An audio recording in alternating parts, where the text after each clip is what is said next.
Welcome everybody. I am Anu Bajaj from Gallery Art Positive. It's a pleasure to meet you all on this beautiful day today, this beautiful rainy day in New Delhi. So we have been doing a series of talks on art and the environment.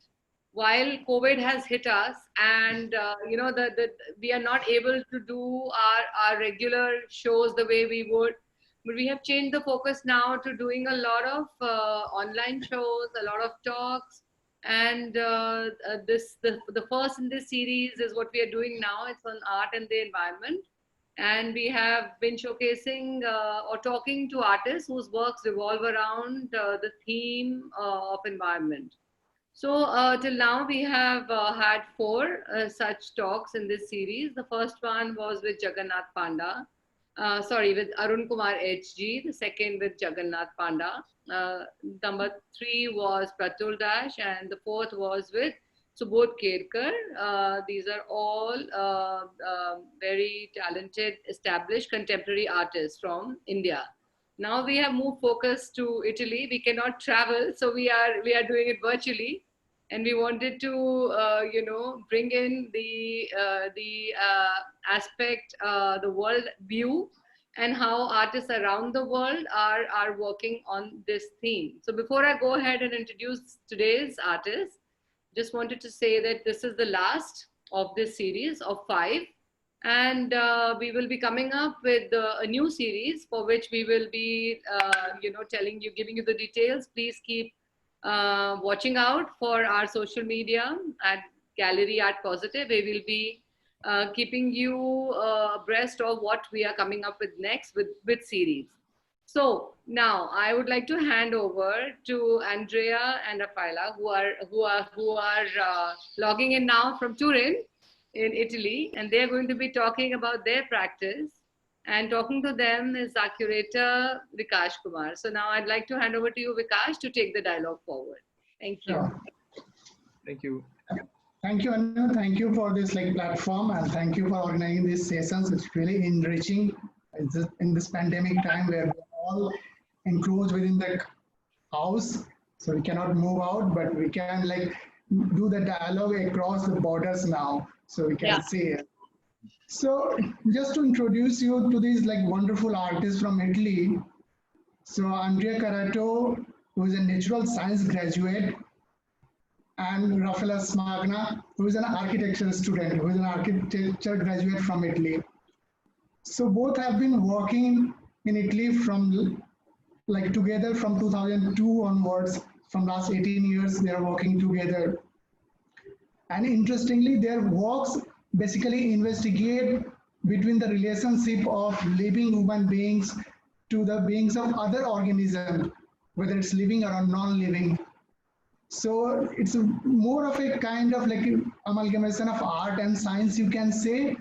So where they have actually enriched art with their knowledge of architecture and the natural science.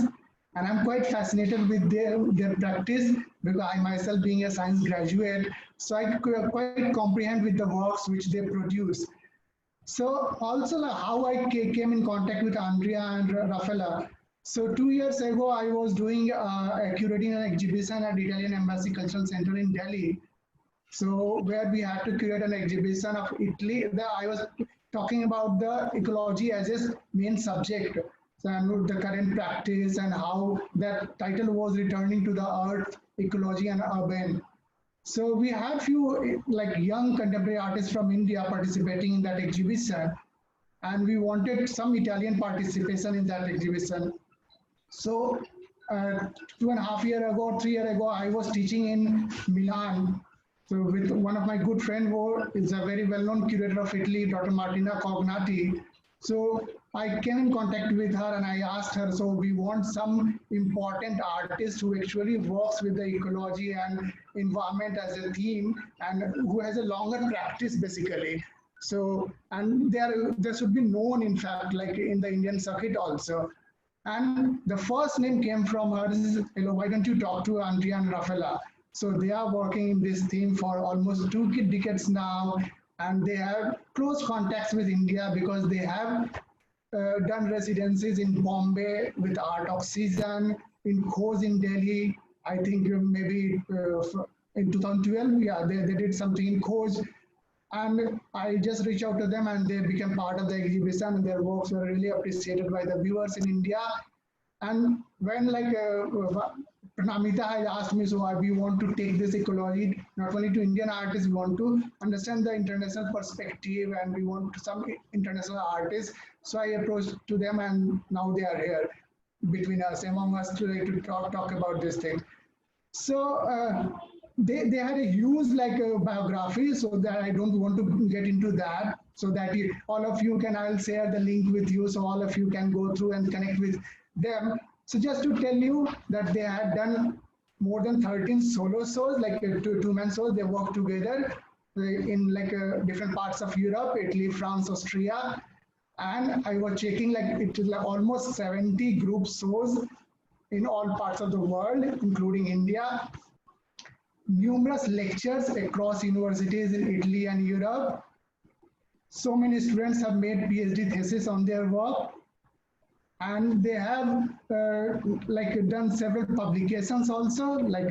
I was reading, so 10, 12 publications I came through. So these are the small snippets of their work which they have done. So I'll come back to in between the talks to make it more interactive, more informal. So all of you who are joining us today, so feel free to come back in between, also chat, or put something in chat box if you want to ask, if you don't comprehend with the work, or if you want to know more about the work. So we are actively looking at the chat box. So if you want to know anything about the work and all. And as we always say, that art doesn't know the boundaries, whether it's boundary of reason, boundary of language and comprehension. So feel free to come back to us, all the participants, if you don't understand, even if the artist doesn't understand the work due to the language barrier, and also sometimes the internet connection, which is pathetic sometimes during this pandemic. So yeah, over to Andrea and Raffaella. Sorry? So please carry on with your presentation. Yes. Okay.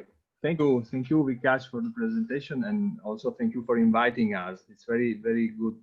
We are very happy to share with you some works and some ideas, and so it will be interesting, I think. Feel free, as you said, to interrupt us during the presentation, asking things for us. We are welcome. And so we can start sharing the presentation. Start with the general introduction. Yeah. Yeah.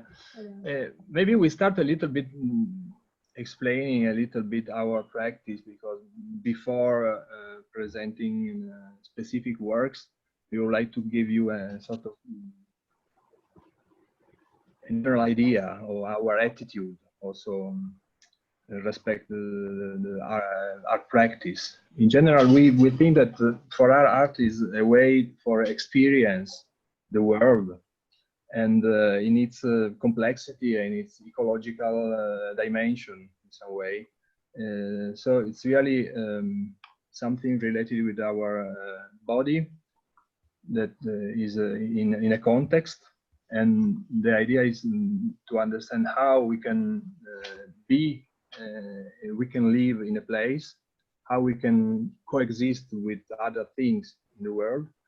And art for us, art is a way for trying to understand something of the place in which we are. A way of knowledge, a way of confrontation too. A way of being in touch in a sort of haptic attitude, really in a very physical sense, to touch things and to enter in a physical relationship with things, but also in sort of metaphorical touching.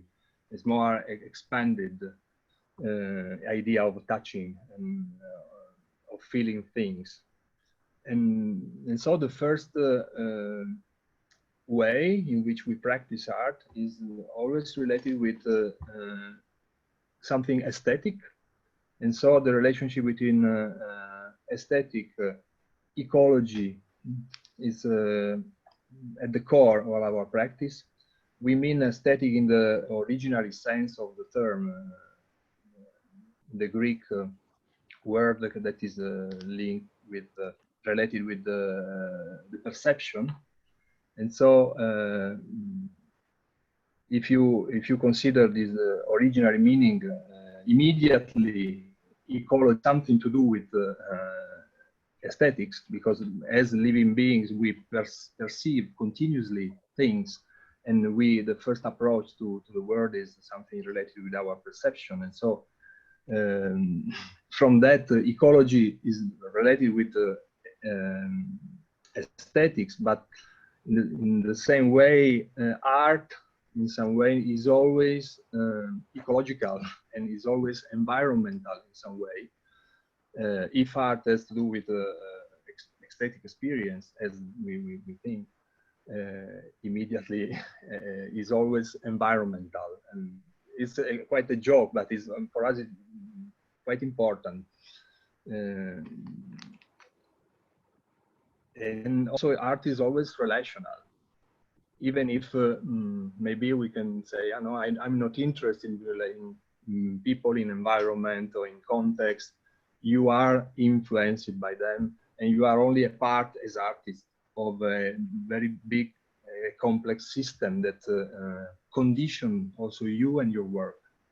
And maybe the awareness of that for us is very important, to be only a part of a much more complex system of forces, and made by other people, other animals, other living beings, but also physical environment, rocks, and so on, water, and so on. And you are a small actor in this very complex situation and system, and you are a sort of morphogenetic agent between many other agents that are acting at the same time in that place, in that time.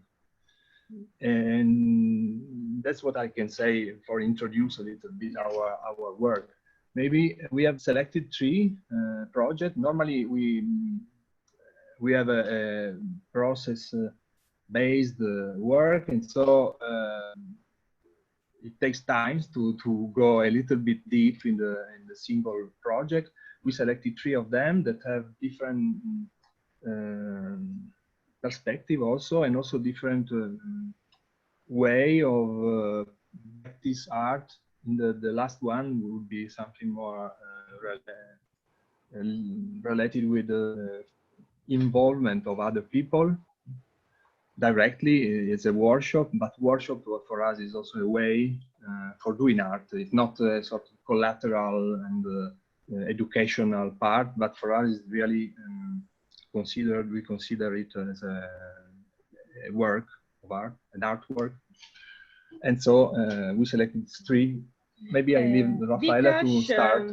Suggest us to say something about the project we did in New Delhi in 2012.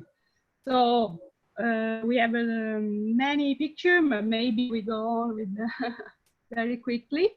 And we were invited by Coach, art center that I think you know very well, and for the occasion of In Context, Public Art Ecology. And the main subject was food. The problem was that for us was the first time in India. So India for us is very different context from where we live. And the first part of this 1.5 month of residency was just spent to go around in a state of shock and to look for everything that was so different. Everything was new for us, and we have a lot of difficulties to start to think about something, and in particularly something related with food, because in our previous work with the first project we did together was Esculenta, and was dedicated to the instinct of collect and to nourish ourselves together. together things. Yes, to edible things, edible wild things. And we did 1 year of research. But in this case, food in India was really something very different from our Italian experience. So we started to go around and try to follow the flux of organic and inorganic material that come into the city and go out. So from food, but also different kind of materials. For us was so interesting to see, to go in the very early morning in the very big market, one of the biggest in the east of Asia, and to see also the the presence of the animals that are absolutely part of the ecosystem of the city. They're very important in the final step of the market. So the animal eat the waste, the rubbish, and they are really important in this ecosystem. And for us in Torino, in Italy, but I think also in Europe, the presence of the animal and particularly wild animal is something that is quite impossible. Sometimes when a wild animal enters into the city, is immediately killed or is captured, and so it's something was something very special to see the coexistence. That is a term that is very at the core of also of our work. And we started to collect this experience also to see the feces. Feces was something that is part of the landscape, and also the material when it's completely dried is has some sculptural potential for us. And this is a place very close to coast, where old farmer live in a public park, and we collaborate with her to collect this material, sculptural material, that cow dung cakes, and we use these cow dung cakes to produce some sculpture. We made some mold of part of our body, and we fill it with fresh cow dung cake. And then this became part of this collection of objects that we consider artworks. It was a collection of objects that emerged from this flux of experience of the city, and then was also interesting for us going to look for the production of food in the nearby of the city. And then we discover maybe the most shocking element of the city, that for us was the Yamuna River, a place where considered a sacred and holy subject, and then also is the place where all the rubbish of the city and the sewage go. And for us, this was something that we couldn't explain, how these two aspects, sacred element, but also a sort of very big dump, how can these two aspects coexist? So to try to approach this contradiction, we decided to do this sort of ritual. It's a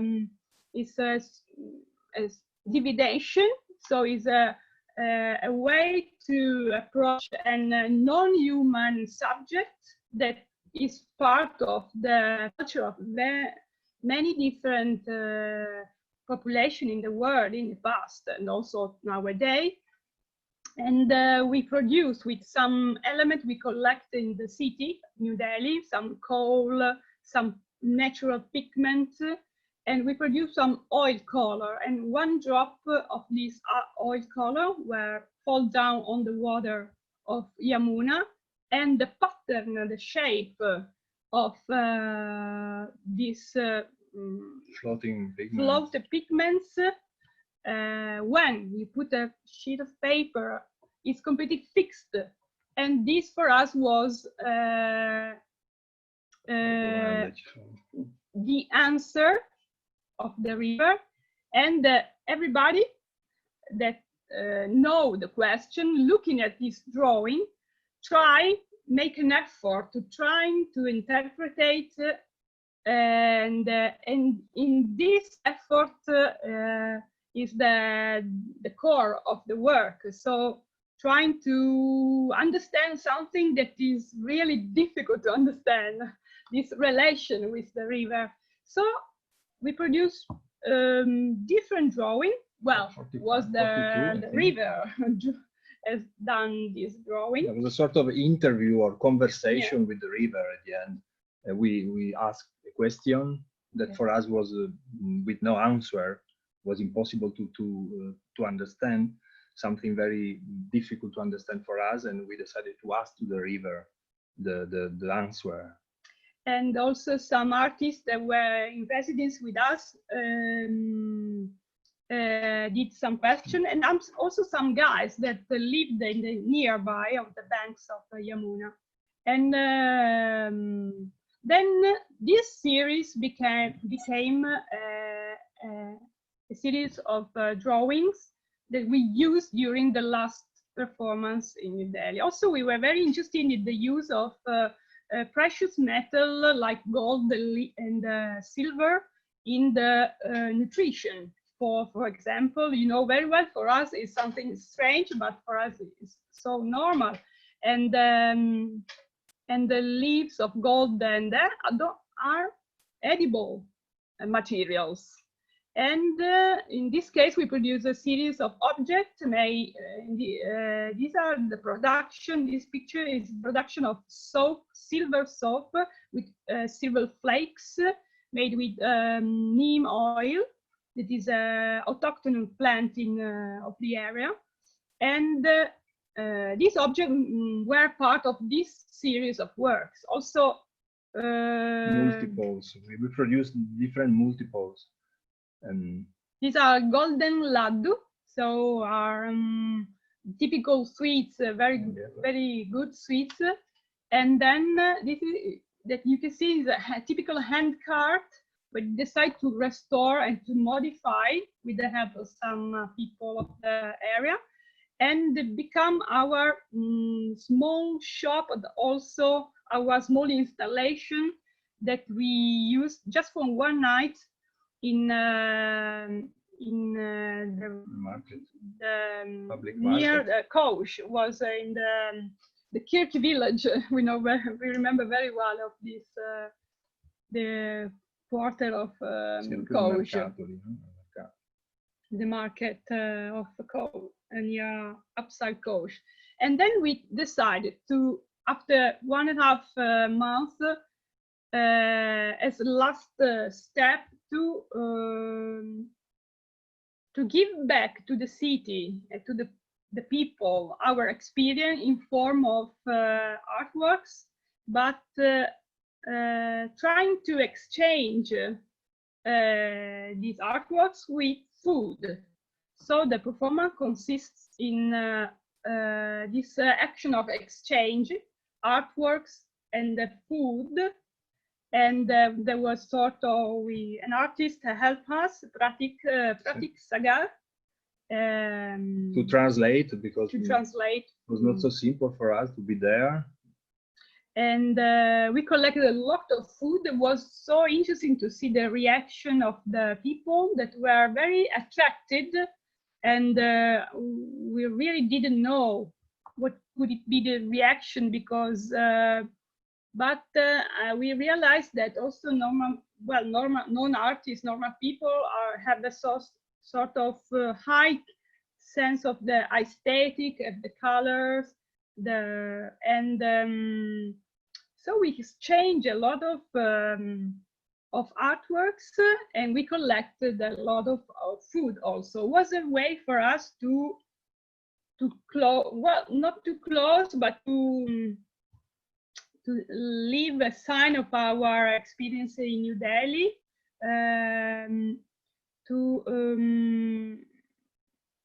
Also, all these artworks are has conceived as something that could be part of this transformational project. So the cow dung sculpture can be birthed because the cow dungs are used to cook in tens of people, and all the soap, the silver soap, if you use it, the silver flakes go into the water, the artwork will disappear, and the flakes that have the silver flakes that have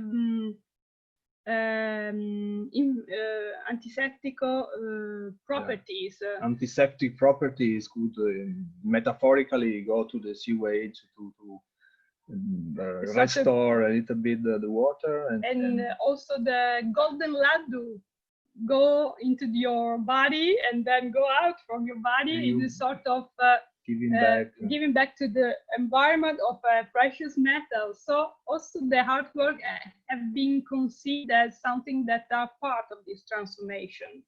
And we leave New Delhi very light, without without heavy.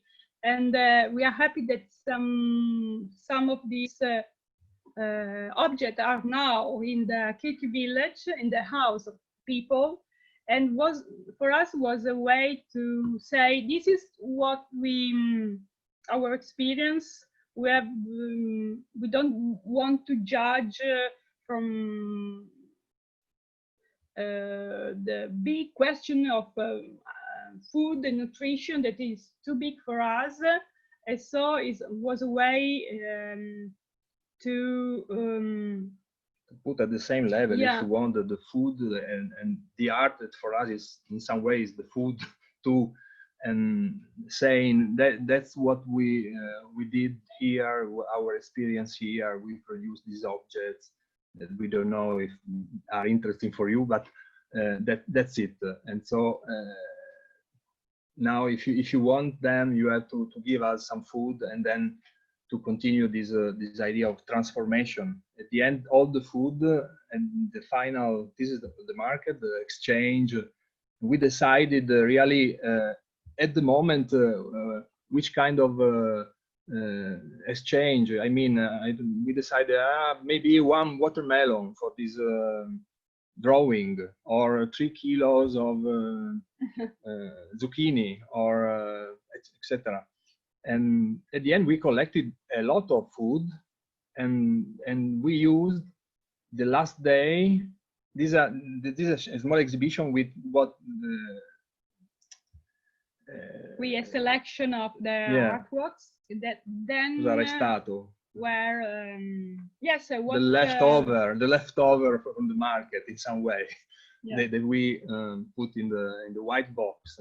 But at the end, during the opening of the exhibition, we used the same cart we used for the performance. We use as a sort of a street food cart, and we transformed all the vegetables and fruits we collected. We exchanged it with people, and offering all the food to the person, to the public of the exhibition. And so all the cycle in some ways not closed, but as a sort of cycle, a redistribution also to these matters, different, and so for us, it was a way to close a little bit the experience that was very hard, very strong, yes, very experience. Strong we also for our practice was very important as and then there's really a lot of things to say, also to explain, but we don't have so much time, so we can go on maybe. Or also, then if there are some questions about also this work, but I don't know how much time. Yeah, or we go on. What do you think, Vikash? Yes. We go on. Yes, thank you for this slide. So I don't have a question, but I have 2 observations on these. So one is that I was reading the article, like it will help the audience also, the viewers, to understand the psychology behind the work which you do. So I was reading the articles of yours like some time ago. And there was a quote by Paul Klee, the German artist. So form is the end. Yeah. Death. Form giving is movement, action, and form giving is life. So this is how your practice deals with. Basically, you try to create forms, you try to play with the forms. So which is means that whenever you are in the move, whenever we are in the process of creation something, the new creativity, there is action and that ends to the life. And when you finally create a creative anything, when the final product comes there, then that's the end. So that is a death basically. So this is one aspect of that. And the other thing which I wanted to ask you whether you are you comprehend with that or not. So the object which you choose in this project, like where it's the filthy garbage of the Yamuna River or the cow dung cake of the society. So do you like follow the Arte Povera movement in Italy? So because people who are familiar with Arte Povera movement in 60s, late 60s, the Arte Povera came into prominence in Italy, and basically in Turin area, from where you belong. Still there. Yeah. Doing this Arte Povera, where people were actually trying to create a new medium of expression for the you can say in contrary to the Novecento movement. So where they want to create the Arte Povera. Povera means poor. So people usually, like in a simpler word, they used to tell that okay, art for poor, but it's not poor, but art with a material which poor people can also afford and comprehend with. So are you guys like taking that like into the like your practice? I think that we are from Turin, and Turin is the base of the origin of Arte Povera for sure. We feel since we were young, really child, a sort of parentela, sort of grandparents. I mean, and I think that there's a sensibility that we share with them, not only with them. I can say also Joseph Beuys, for example, that for who work with process and with ecology is for sure one with who you have to deal with in some way. You have in your body. They are embodied in ourselves, I think. And even because I don't have also Raffaella an academic background, and so when I started, when I was really a child, I saw for the first time some Arte Povera works, and I remember very well the moment in which I saw this work in an exhibition, and I saw, wow, that's what I want to do. And there were some words that I thought before. I thought, oh, there's someone that already did it. And so, and I was happy for that, because it was also, for me, was rassicurante. I say myself, okay, you are not completely out. There's a line, there's someone that work on it, and there's a sense in what you do and what you feel. But I was really young at the intermediate school, I think, and so yeah. Then I studied after by myself many other artists, and but I remember very well that moment in which I said, okay. Exist in the world this practice on this thing, and so was remembering was very funny now to think about it. And also with Joseph Beuys was the same. He did some work that I don't know, 10 years he did in the 60s some work that I imagined when I was younger, and so okay, very well.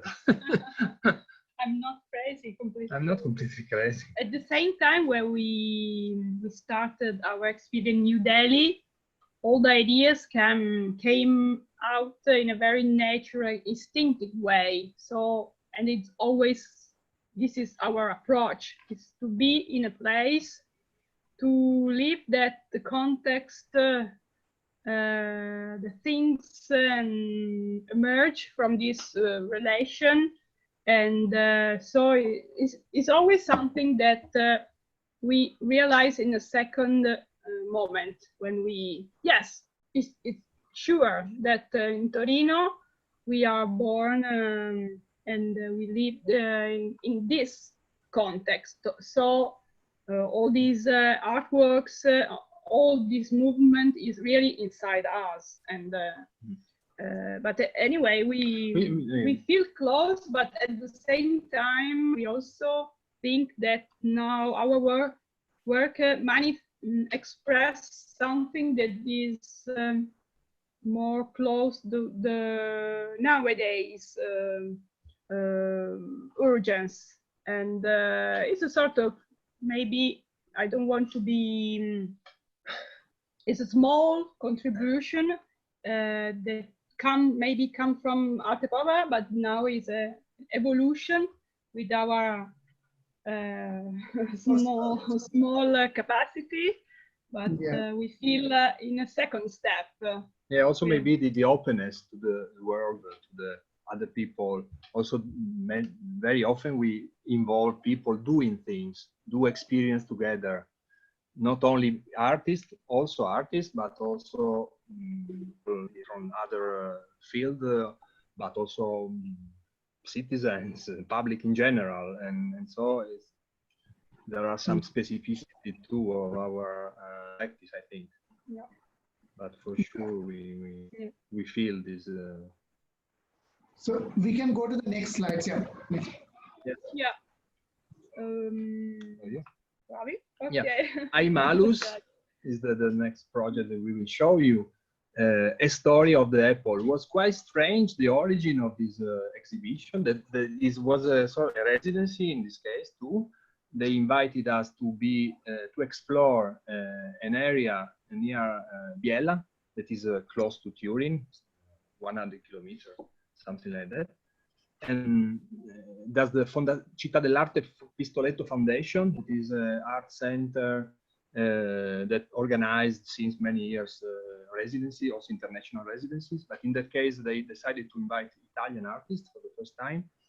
And they asked us, the very particular thing was that they asked us to work on a specific topic, very specific, that was the apple, because they were interested in to go deeper this fruit, this plant, maybe also. And at first, for us, was very scary. We were very skeptical about that, because normally they can give us an area, a context in which we can do what we want, but to be so strict, so concentrate on one thing that some other one give us as topic was strange.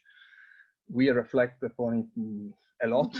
At the end, we accepted. We accepted. It was a sort of challenge also for us, because we said, okay, let's see what happened when we consider one fruit like that. And a posteriori, we had to say that that was very good in the sense that it could be also, I don't know, a glass or a mouse of the computer.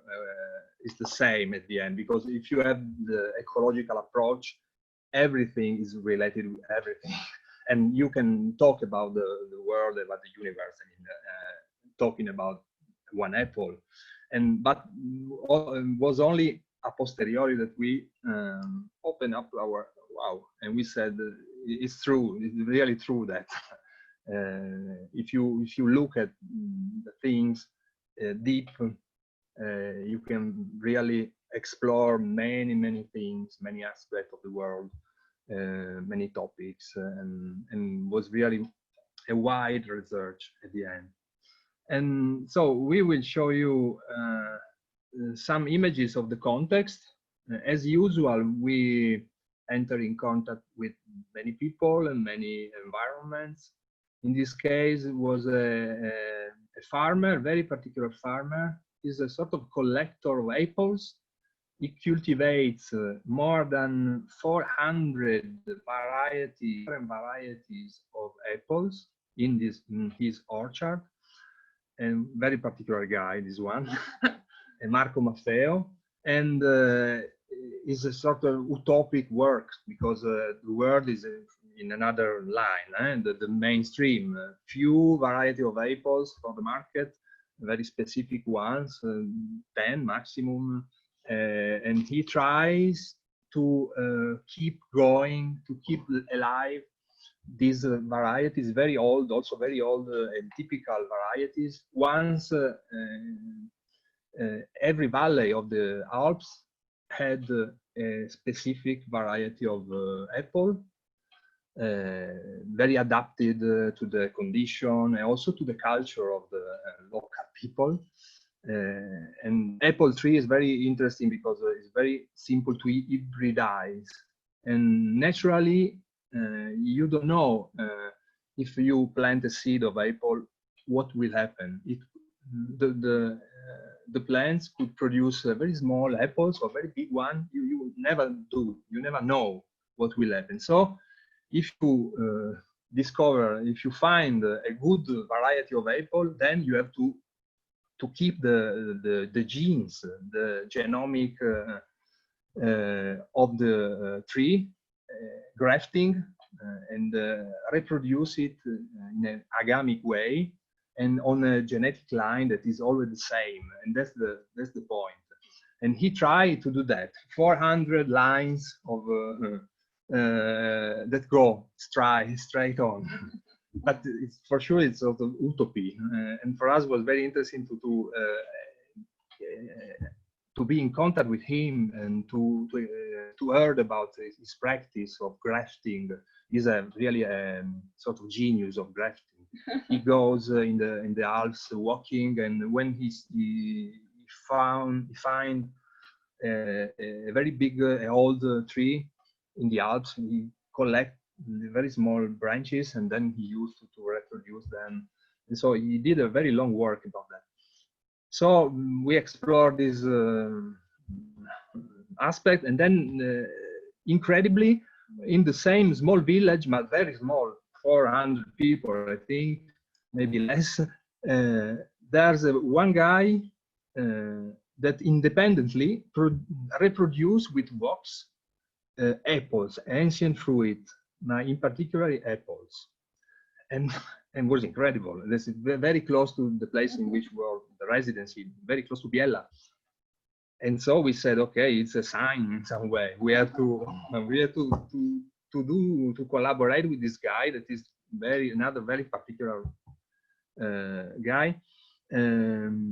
He worked in a firm, but in reality, he is not only an hobby, it's really another work, because during the night he produces all this reproduction and he sells to the museums, to the for exhibition, historical exhibition of fruits and so on. Homology is yes, the discipline. And so was another, how do you say, another brick in all our imaginary experience.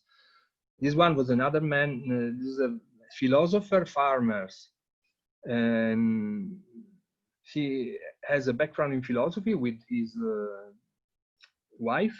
They are a couple. Now, since 30 years, they come back to agriculture, and they elaborate a method of agriculture, that very special one, putting together scientific data and some very technique of cultivation. But the interesting thing is that they produce massive production, so sort of industrial production, but without using any kind of pesticide, herbicide, and also any kind of machine, big machine, only very big tractor or something like that. Only big, only very small machines. And then the idea is, his idea was to observe what in nature happened, and to know that the soil is something incredibly biodiverse. If you leave it, if you have care of the soil, you have to preserve all the biodiversity in terms of microorganisms, fungi, bacteria, and that's his point. That's the keep the biodiversity of the soil. The fertility of the soil there's a natural fertility that comes from this community of organisms. And if you have care of that, you can cultivate without other substances. He don't use also he don't use also fertilizers, not at all. That's incredible. If you talk about that to a normal traditional farmer, he would say it's possible, and he can demonstrate that you can do it in reality and produce a lot at the same level of productivity, and that's very interesting for us. So we can go, and then after 2 months, 3 months of surveys on the context and the territory, and then we elaborate some artworks that, as normal, they came from the experience, they emerge in some way. For us, it's interesting, this immersion of something, ideas or images that then take the form of an object or a situation or I don't know, installation, different media too. In this case, this work, the title is Rectification Trials. James Grieve and Granny Smith are two. James Grieve and Granny Smith are two commercial variety of apples, in a sort of hybridation of these two varieties. The idea was to try to rectify two branches coming from two different plants, from two different varieties of apples. We did it very simply, cutting all the two branches in small pieces, and try to eliminate all the cubes. Try to reassemble. We reassembled all the pieces, the small pieces, selecting them in the different diameters. We put in a line, and then we, with the glue and then with the grafting tape, we put together in this line these two branches, and then we suspended on the wall, on the space, the exhibition space, this stick, this very long stick, 9-10 meters long. And for us, this idea of rectification is sort of sometimes comes back as a way to experiment, for us to experiment this constriction on a line of something that normally is much more complex, much more, in this case, the branches of the plants for sure is a form that is very complex. And in this case, there's a sort of very violent act for us to try to rectify something that is normally very complex. And at the same time, the result is a sort of uncanny object that you can see that is not really aligned, because it's impossible. It's sort of utopian to try to put in a line a branch. But the quantity of matter is the same. It's the same matter that only change the form. And also the perception of this object, you see that it's very fragile, even if it's a stick, very also, but at the same time it's very fragile, and sometimes there's a movement, and so it's also something alive. Something alive, disturbing in some way. It's also sort of Frankenstein when you have like it's an assemblage of different parts, and you can see the suture, the joint. You can see that it's strange. It's not. It's completely natural. Yeah. And for us, it was interesting to put this object in relationship with the idea of the farmer that keep the gene forever, grafting and go on in this line, in this genetic line, forever and ever. And so that's it. The rectification. Yeah. Then we have the different another work that we would show. The farmer. Yeah. Yes. You can talk about. We can start showing you a small few seconds excerpt from the video.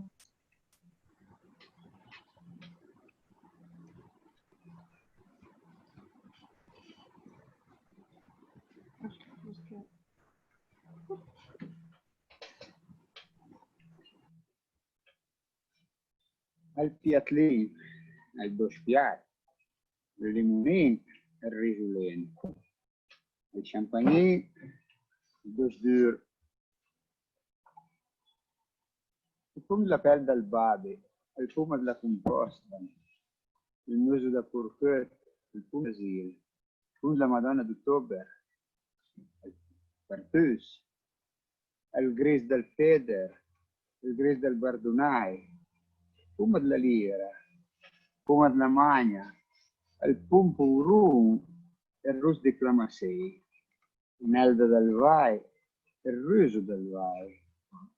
Al-Pumananas, Al-Kundalira, Al-Gloria Mundi. And he goes on for 15 minutes like that.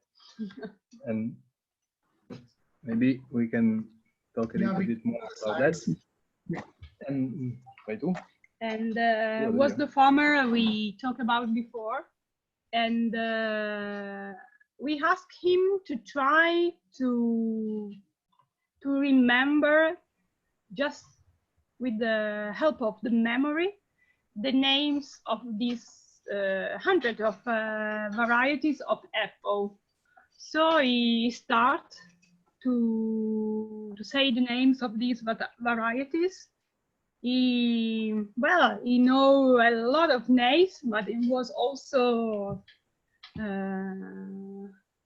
he did a really effort. And then at a certain moment, the video is online, so you can watch it without any problem. And it stopped, had to stop because the memory was finished. And it was we didn't know. We did this video with the help with some video maker friends, and it was so good in this in the first shoot, and for us it's so strong. It was perfect in relation to our idea, because his work is really trying to maintain these hundreds of varieties, but is also something that we consider a very ethic work, trying to keep what is old alive, but this do not correspond with the nowadays society, because nowadays society, the market offer us just 5 very certain variety of apple that are the typical names, golden, and this effort do not correspond to this society. So it's something that is also, I don't know, heroic. I don't know this, but it's also natural. And in this effort, we try to reveal this contrast. Yes. Yeah, it could be it's really finished. I mean, things also die. in some way. Sometimes happens in nature too. If the context is not anymore correspond anymore to the society, maybe you can't maybe do it. You can keep really. It's a sort of utopian thing. But for us, it's very human too. This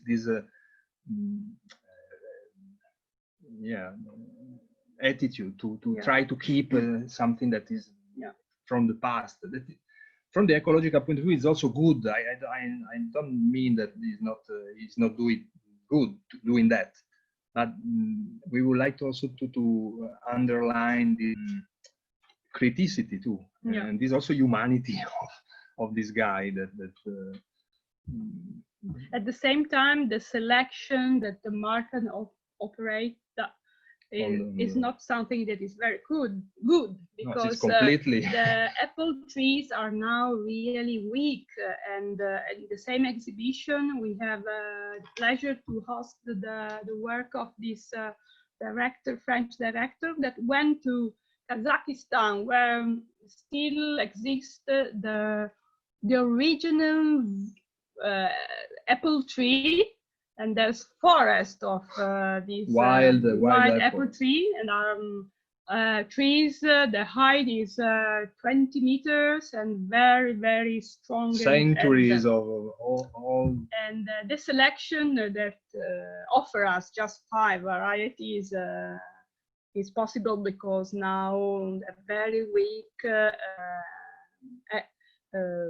trees that die very few years. So it's very complex the topic, because now they are trying to keep genes from the old varieties and to put inside the apples of nowadays to try to give resistance to pathogens and so on.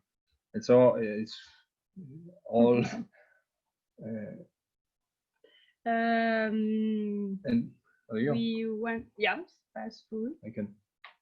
False fruit is an installation that derives from the experience with the guys, the wax modeler. We decide with him to reproduce 105 different apples, different variety of apples, and to put them in a sort of scaffolds. The object where this is the process he does normally is then this is only an intermediate step, the first step of the production of the normal fruit that he produces, in the sense that then he paint with colors and then etc. But we decided to we asked him to stop at the first step, because we felt that this form was perfect for our idea of installation, in the sense that if you see this object, all the color seems to be, you don't understand really what it is, because in reality it's a very particular mix of ashes and then gypsum, plaster, and then other wax and so on. But it seems to be or something like wood or bronze. No, bronze, which brass. You don't know really. It's difficult to understand the material. And then you can say this strange form that is during the process of molding. There's this the place in which the material go into the mold. But for us, is like a sort of bullet that go in through the apple, but it's also a sort of a skull, empty skull of a sort of dead organism. That's it's a sort of emptiness, and also is quite disturbing also as object. And so with these are all old variety of apples that now exist in a few places, And the name is false fruits of the installation because they are true in some way because they exist, but they are the reproduction. And the same time, as Raffaella said before, maybe they didn't correspond anymore with our time, so they are like ghost of apples in some way, and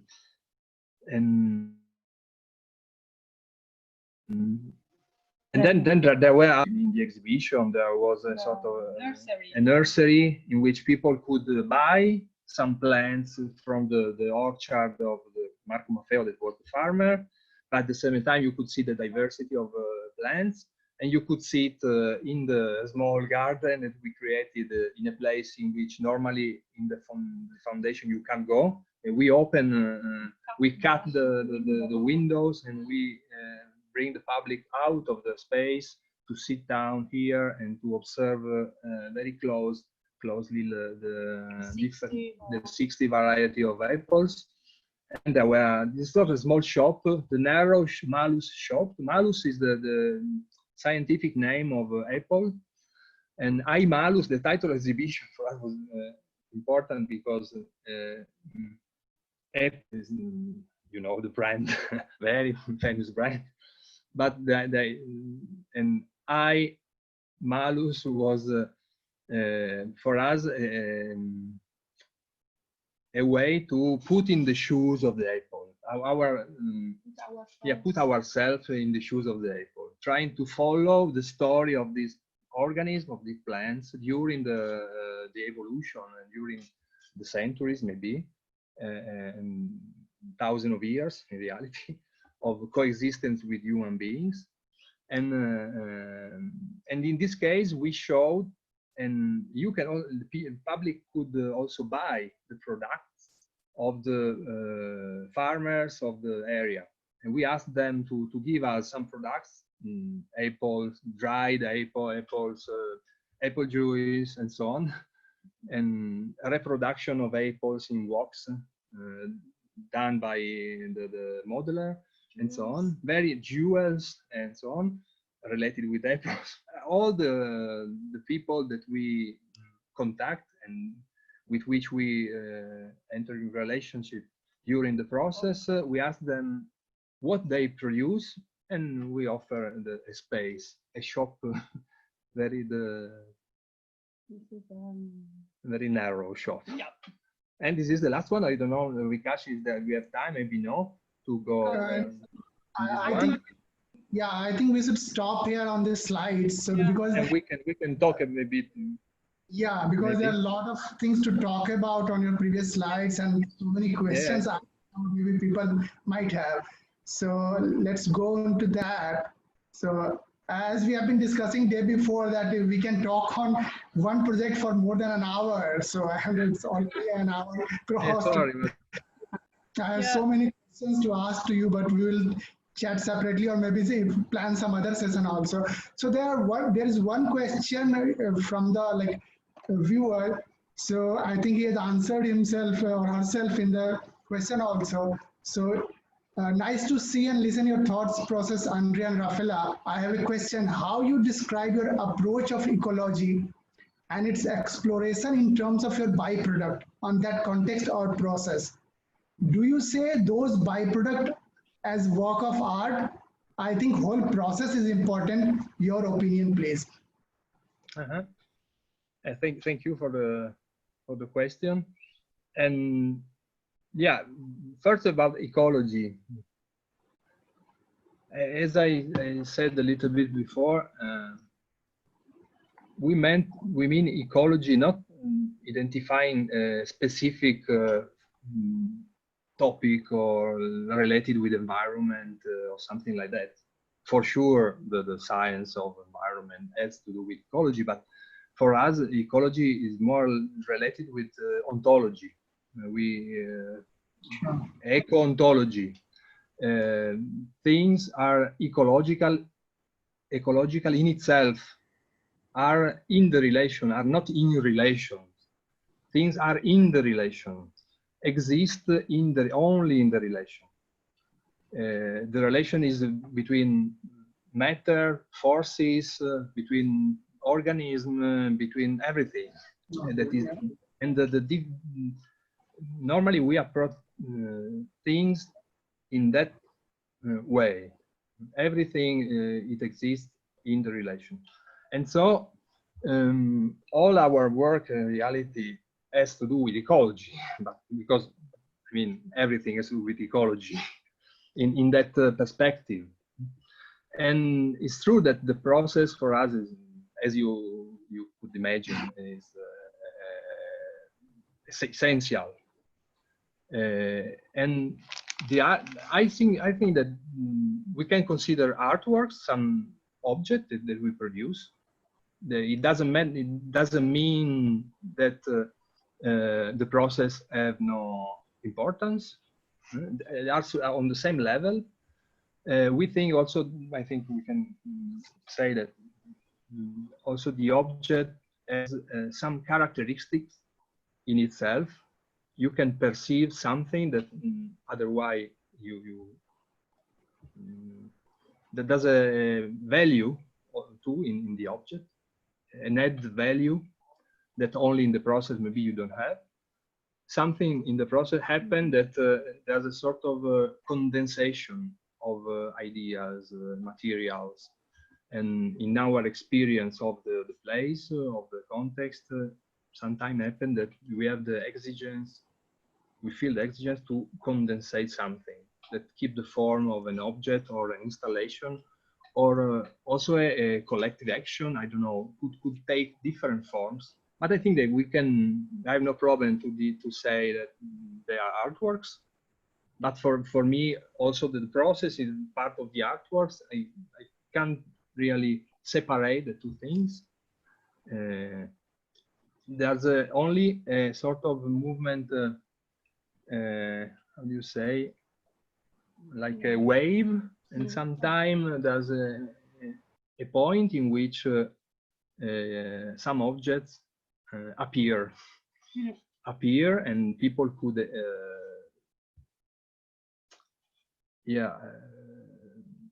perceive and could confront themselves with this object and then go on. But also the artworks normally are not the really final form. Maybe very often we take from other projects and we use it for new projects. We maybe use the materials for doing other things, and it's quite a flux of yes, it's a step, is a crystallization in a flux of experience of materials that then go on. So it's also not the final. Also, the project are always open projects. We continue to work on a project born in 2002. I mean, and you continue to collect the experience or information or reading things, knowing people related with every project that we have done in the past. Yeah. Yes, so reflecting on your previous project, the last iMolist project you shown us. So I remember one of the Scottish author, scientist, mathematician and biologist, Archie Thompson, who has written the book on growth and form. So where he had challenged the Darwin's theory of natural selection.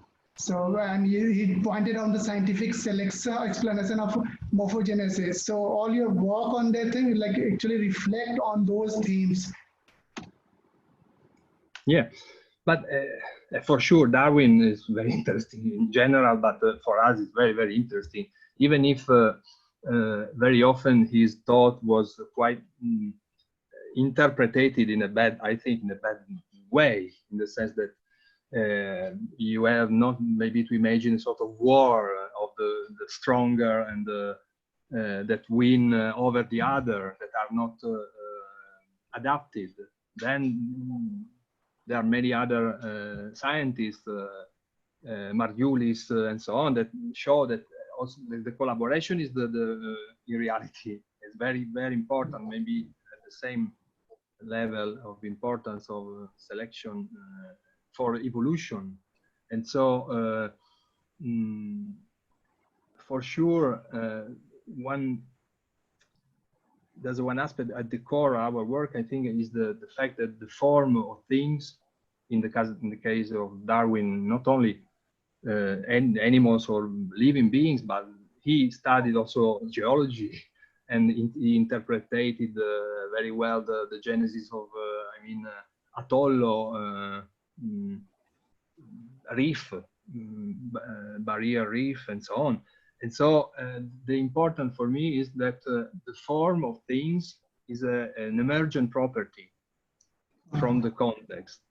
And also Darwin, the approach was aesthetical, in the sense that it's very interesting to read the first writings before the publication.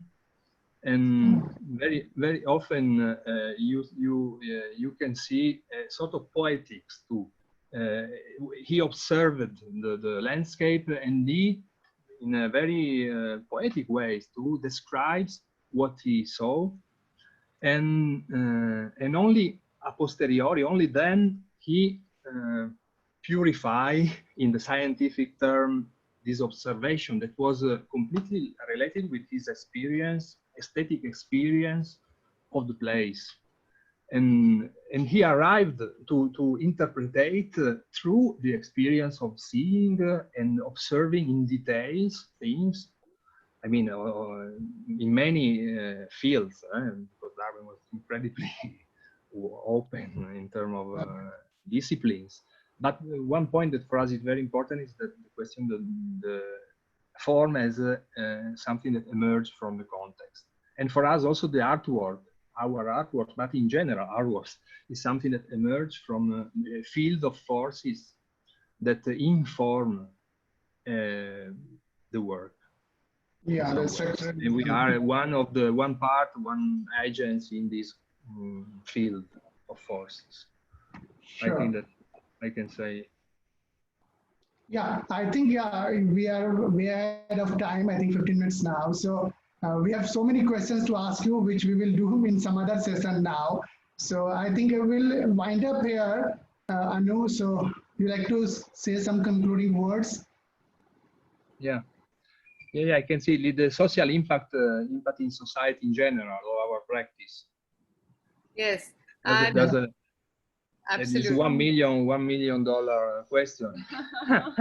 No, in the sense that maybe there's too many people ask maybe the artist to be socially engaged or to solve problems. I think that it's difficult to solve problems. Artists don't solve problems, but what we can do, I think, is do our best in our context, in the place in which, and with the person with which we work, doing things in a certain way, also in an ethic way, in the sense that you can, for us, also for our idea of ecology, it's impossible to separate ethic from aesthetic, for sure. There are many philosophers that say that, but for us it's a sort of instinct.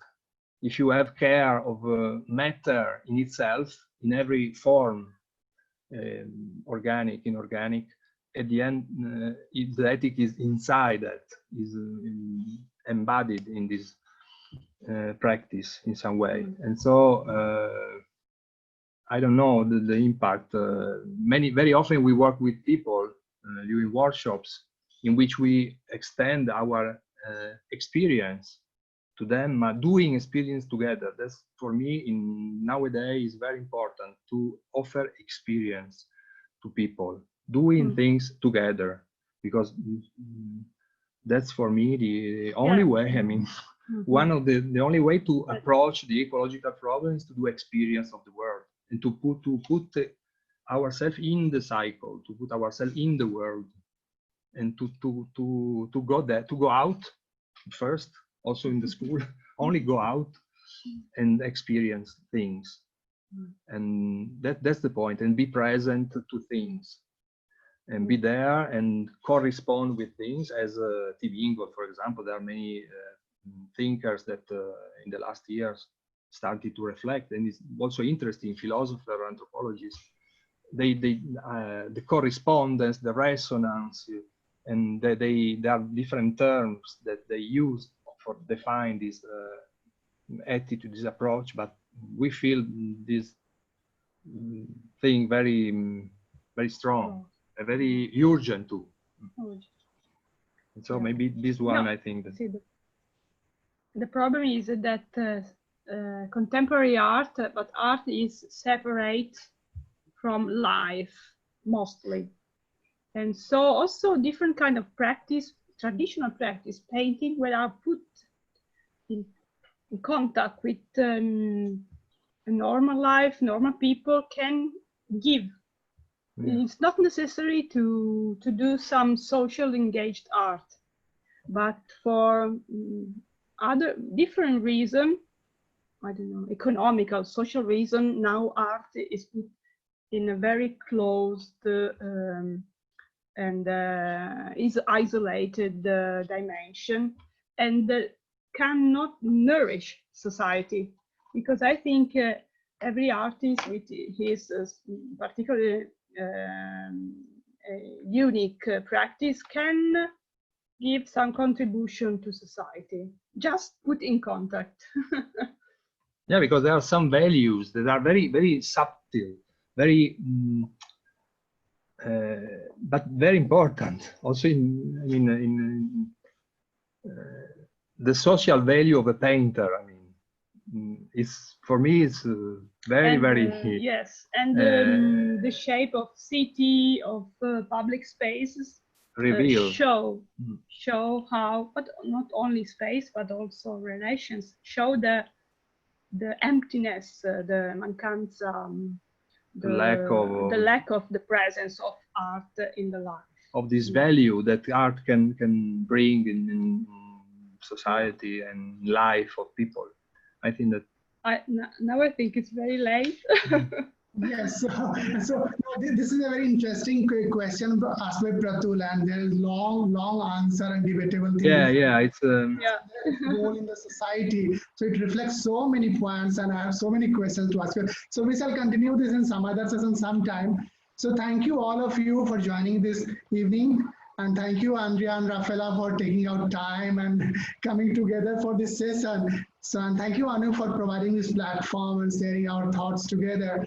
And thanks to this pandemic that we all are sitting virtually and doing some conversation and pondering upon the thoughts on arts and trying to create new journeys and new amplitudes of arts.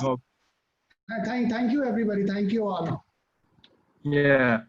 Thank you very much. It was a pleasure to be with you today. Bye. Bye. We can continue maybe in the future to talk. Sure. Me too. Ciao. Thank you very much. Ciao. Thank you. Ciao.